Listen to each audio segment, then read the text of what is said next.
Good morning, students. How are you all? I hope all of you are fine and healthy with your family. I pray to God for you and for your family members to be healthy and well, and I hope all of you are studying well. Today, in this English class, we will learn a beautiful poem, Great, Wide, Beautiful, Wonderful World. This poem is written by William Brighty Rands. This poem tells about the wonderful gifts of world. When we see our surrounding, we see mountains, rivers, grasslands, and so many things that makes the world beautiful. Let us see what the poet William Brighty Rand says. So, let us read the poem.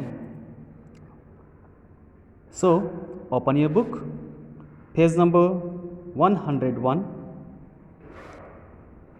and just listen what the poet says.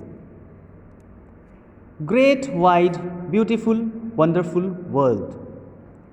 Great, wide, beautiful, wonderful world. With the wonderful water round you curled, and the wonderful grass upon your breast. World, you are beautifully dressed. Here, why does the speaker says like that? The speaker says the world is beautiful. He says it is beautiful because it is surrounded by water and has wide stretches of grassland covering it, like the world has dressed. The wonderful air is over me, and the wonderful wind is shaking the tree. It walks on the water and whirls the mills and talks to itself on the tops of the hills. How does the speaker describe the air? Yes, the speaker describes that air is hanging over the world, shaking trees, skimming over water, causing waves, turning windmills, and making noise as it is talking to itself as it blows over the top of hills as wind. So let's turn the page.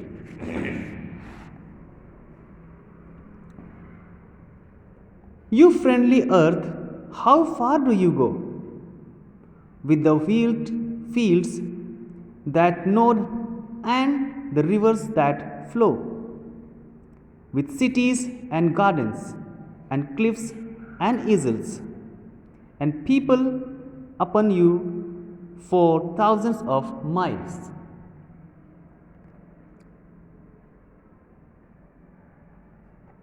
Why does the speaker says like this?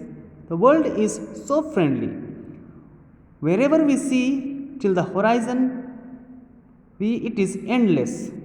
We see the gardens, we see the wheat fields, we see the rivers that flows from up to downwards,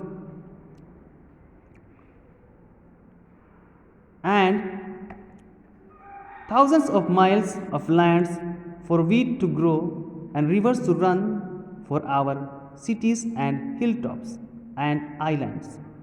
Why is the speaker overwhelmed by the world? Yes, he has become aware of its great size and its greatness in providing for us that he feels tiny and insignificant by comparison. Ah, you are so great, and I am so small. I tremble to think of you, world at all. And yet, when I said my prayers today, I whisper inside me seemed to say, you are more than the earth. Though you are such a dot, you can love and think, and the earth cannot. The poet says that, oh, the world is so great, so big, but I am very small when he compares himself with the world. And when he says a prayer in the morning, a whisper inside him, something comes inside him in his mind. It likes somebody is telling to the poet that you are more than the earth. Somebody is saying, maybe his own feeling, maybe his own imagination is telling him that you are more than the earth. Though you are such a dot, though you are just like a simple dot before the world, very small you are, but you can love and think. Yes, human beings can love and think, and the earth cannot. Earth cannot love, but human beings love and think for the future. So, in this poem, what the poet wants to say, the speaker is amazed at the beauty of the world she sees around her. It is great and wide, surrounded by water, mountains, windmills, waves, and grasslands. But he finds what? He finds when he prays in the morning, it tells him that he may be small, but he is not insignificant, because he could love and think, but the world could not. So, today, till here we end the class.